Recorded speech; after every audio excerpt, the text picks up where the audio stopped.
And it happens all the time. And we cannot allow that to happen. And we have to firmly be committed to the fact that there is no other, that there's only us.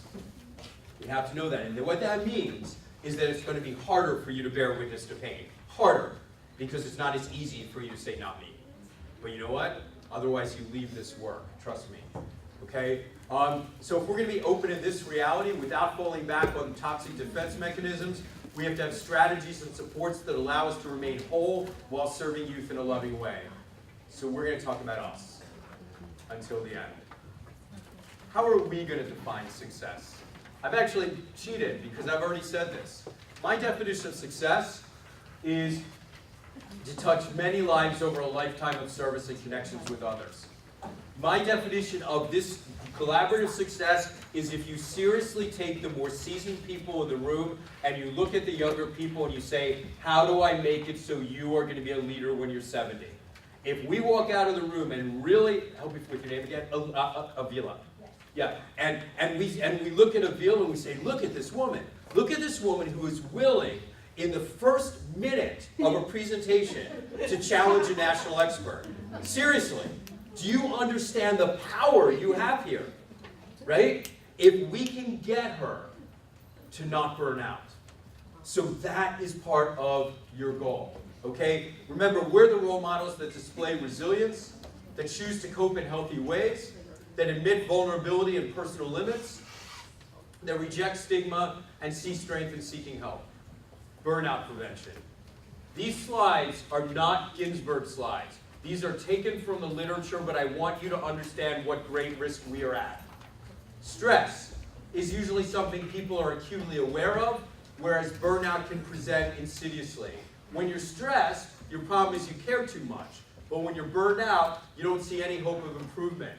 You're numb. And remember I said the worst thing is not to be stressed, it's to be numb. Stress is characterized by overengagement. Your emotions are overreactive. You have a sense of urgency and hyperactivity, loss of energy. It leads to anxiety disorders. Your primary damage is physical, can kill you. It makes you activated, but sometimes it makes you paralyzed because you just can't move, right? Burnout, on the other hand, is characterized by disengagement. Your emotions are blunted. You have a sense of helplessness and hopelessness, a loss of motivation, ideals, and hope. You have detachment and depression. Your primary damage is emotional. It can make life seem like it's not worth living. You get depleted. This is why most people only make it in this field through their early 30s. Because you just get depleted. All right? What are some workplace factors that lead to burnout? Cultures that normalize extending oneself beyond physical or emotional capacities. Is this us? Is it? All right, cultures that confuse over-functioning with ambitiousness and blur the boundary between professional and personal lives. Is this us? Coercive or punitive rules? I don't think this is most of us. Work that causes you to violate your personal values? This is not us. Individuals who have unmet personal needs or have conflicting needs. So when I'm telling you that you've got to know your own buttons, you have to know what you bring to the table as a matter of survival, I'm not kidding. All right? Individual whose self-definition is too tightly tied to work. I think that's almost all of us. I really do. When you're a server, this is what you are. Okay? Setting unrealistic goals for yourself or having them imposed on you, being expected to be too many things to too many people. This is true of every social service professional in the country. The good ones. Right? And you're going to love this. This is considered the universal factor that leads to burnout. Those who spend their work lives attending to the needs of others, especially if their work puts them in frequent contact with the darker, tragic side of human experience. This is our life. But I want you to understand what's happened in this room. When we transform the lens through which we see people, we will still see oppression and racism and homophobia. We're still going to see it. But we're also going to see hope and strength and opportunity, and that mitigates this a little bit. What does burnout do to our relationships and work environment? It can make us less likely to engage. And then what happens is you have new people come in, and the old people in the orientation, these new people are Energizer bunnies. They're all excited, they're ready to go. And the old people look at them and more or less go like, girlfriend, you don't know what it's like. And then we squash their enthusiasm. Do you see this? All right? And then what happens is you create a generational divide. Because we take these young people who bring everything to us and we say, no, it's not like that. You're not going to be able to change the world, right? Just get a paycheck. And then those young people can misjudge the seasoned colleagues as unfeeling or uncaring when in fact the problem is that they care too much. And we create this generational divide. Am I making this up? All right. So, how are we going to serve over a lifetime? Solution on one slide, which is of course ridiculous. Boundaries, boundaries, boundaries, boundaries. Next, knowing and experiencing that what we do, that was really, really scary, wasn't it? Knowing and experiencing that what we do matters. So much of what we've talked about today, giving kids control over their lives, I'm telling you, this is the way to know and experience that what we do matters. That's a very unhappy thing right now. Sadie, do you see that it's making crazy? Okay, so just be ready. So knowing and experiencing that what we do, that is, by the way, the extent of my technical expertise. Did you hear it? Sadie, do you see that it's making crazy? All right? So knowing and experiencing that what we do matters. So the idea is when you do the risk-based approach and you just top-down tell kids what to do, you're never going to see change in front of you. When you hold kids as the experts in their own lives, you use motivational interviewing, you have them problem solve in front of you using just some of the techniques I've shown you so far, you actually experience that change matters. And the last piece is self-care. Boundaries, quickly. Not the easy stuff. This isn't like don't touch the children. This is how do you love and remain whole. Okay? We talked about it. It's about knowing our buttons. Being trauma-informed absolutely gives you boundaries, because the essence of trauma-informed care is knowing what's about you and what's not about you. Knowing who is the expert. You are the facilitator, they're the expert. Avoiding the rescue fantasy. Giving control back to kids. Now, and knowing you're planting seeds. So, we talked about finding your buttons. Why does it help you with boundaries? Because you're not going to get pushed. And when you get pushed is when you're set up for a boundaries violation. The rescue fantasy. So let me tell you something. I'm the medical director of Covenant House, Pennsylvania. I've been doing this at Covenant House, Pennsylvania for about 17 or 18 years. But I was supposed to be the medical director in New York, which was the best job in the country for homeless kids. I was offered it when I was 27. Don't be impressed. Nobody else was applying. But it's a shame because I had already been working for about 5 years with homeless kids. I've been doing it since I've been about 22, and I was amazing. I really tapped a vein for kids. They knew how much I loved them, how much I cared about them. They knew how much I needed them to change and how I would bend over backwards and do whatever it took to support them. They seriously knew how much I cared. I ended up losing, and when I was 27, in medical school, I had total food insecurity, so I related to them. I reached puberty when I was 27, when I was 15, so when I was 27, I looked like I was about 21, so you couldn't tell the difference between me and the kids. I was amazing and ready to do it. I lost the job because there was a scandal at Covenant House nationally, and I ended up going into academic medicine instead. If I had done this at 27, how long would I have lasted? Based on the words I just said. How long? Maybe 2 years. What one word did I say over and over and over again inappropriately? Amazing, that's inappropriate, but there's something even worse. It was I. Did you hear it? Yeah. I. It was all about me. My boundaries were off. There was a rescue fantasy. First of all, when you tap a vein for somebody, make no mistake about it, you run out of blood. Furthermore, when a kid knows how much you love them, that's beautiful. But when you're a cheerleader, instead of thinking about their total progress and understanding that they're the experts in their life, let's go back to behavioral change. You're going to know when they're moving forward. They're not going to tell you when you're moving backwards because they don't want to disappoint you. So when you get involved in the rescue fantasy, not only is it classist and racist and everything else because you think you have the solutions, Not only is it that, it means you can't engage in their lives during difficult times, and that's when they need you. Not when things are going well, but when they're doing the backward movement. So, next, remember, love without boundaries is not safe for anybody. And the big question you have to ask yourself is, how much can you give each person? Let me tell you something. I'm an MD, and there are kids who get everything from me. Those are the kids, most of the young people I take care of have no idea that I'm Dr. Ken, and that I have these, nobody has any idea, right? Because you only get what you need from me. And let's take an example of a young person who needs the most, a young person who's suicidal. What is my role? To refer them to someone who can have a long-term therapeutic relationship while I, without shame or stigma, make them understand the power of seeking strength.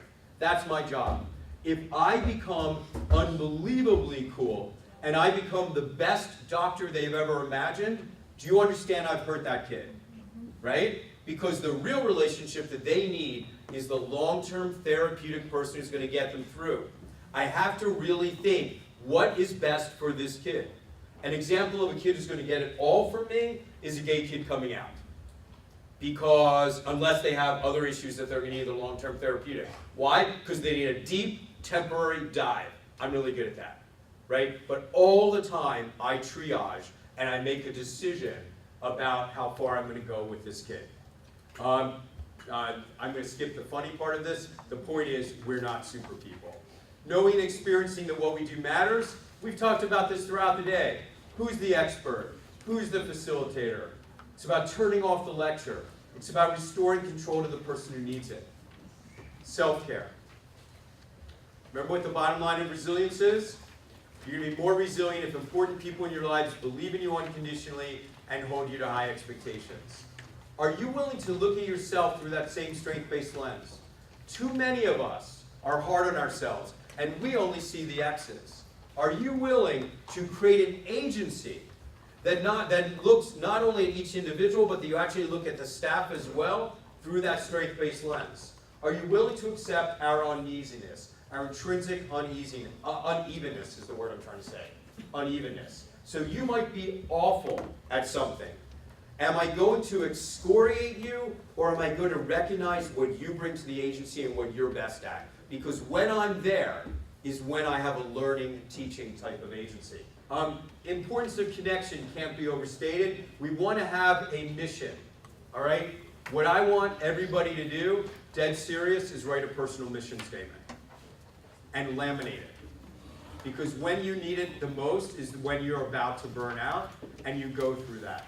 Okay? Next, you ask yourself, is balance possible? All right? Is balance possible? And so, you know, the HR people divide things into these quadrants. Is it urgent and important? This should be most of your energy. Is it urgent and not important? You have to do it, but do not expend personal energy. Just do it. Is it not urgent and not important? Do everything you can to not do it. Is it not urgent, but it's important at least to you? This is what you do. This is what self-advocacy is about. You talk to your boss. You talk to your supervisor. You say, absolutely, I'll do this, ma'am. And I'm going to do it with great verve. Yeah, I'll get this done. This is going to get done. It's not going to fall behind. Please don't let me waste time on any of this. Please let me figure out how to carve out a place in my life so that I can work on this.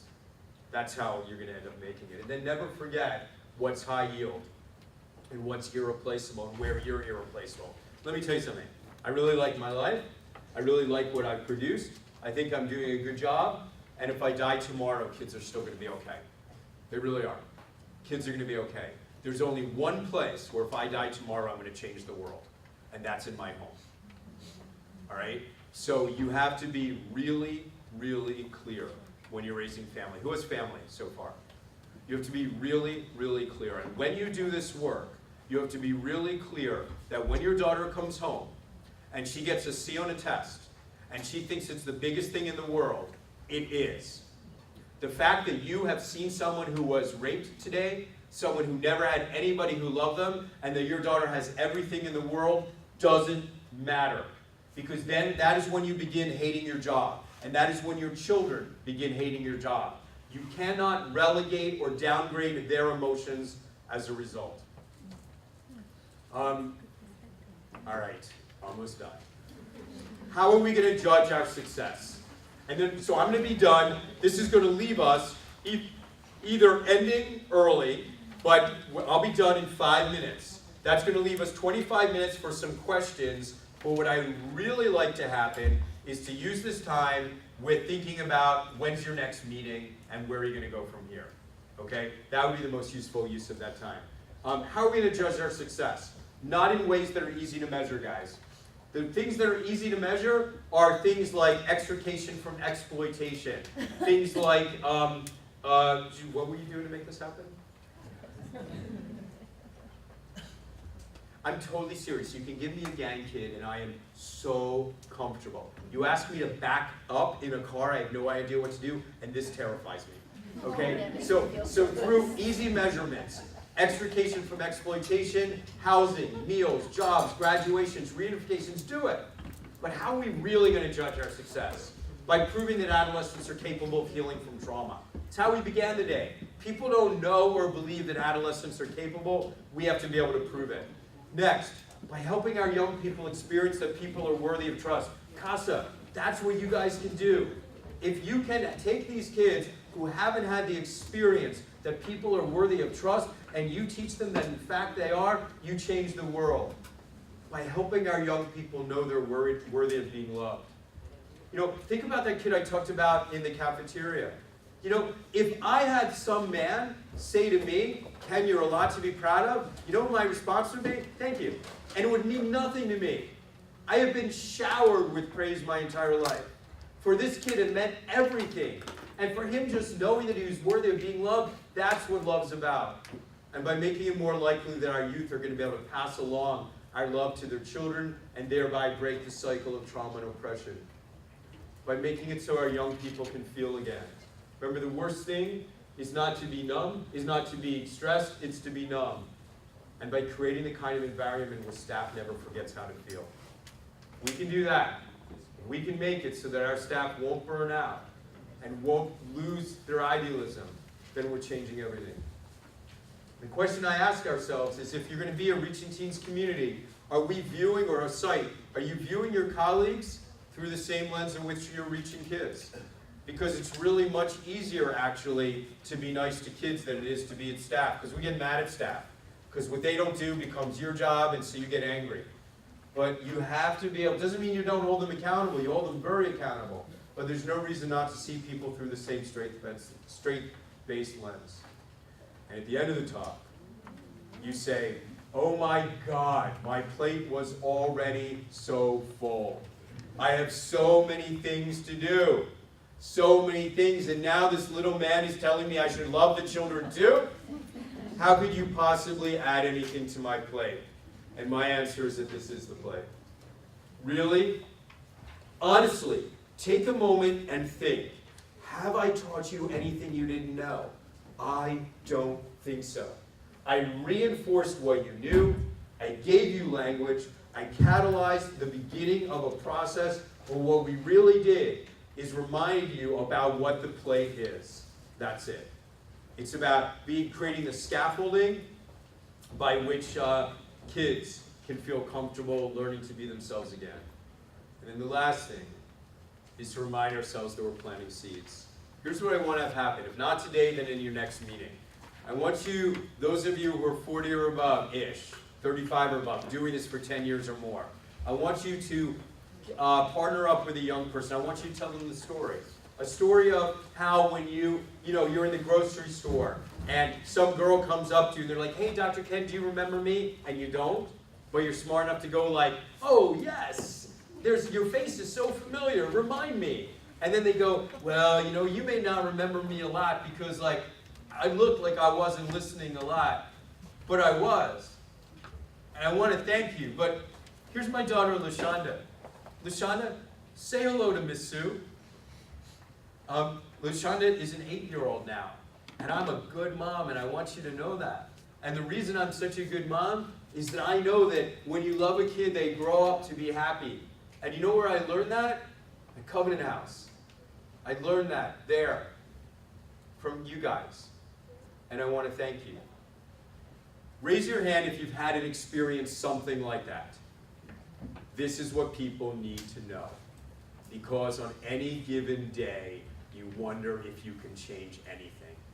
And on any given day, you wonder if they're listening. But when you use a risk-based approach, shaming, denigrating, seeing what's wrong, I guarantee you're doing harm. When you see what's right and you elucidate their strength, then I guarantee you that you may not know it, but you're changing the world for that kid. Thank you guys. Great day.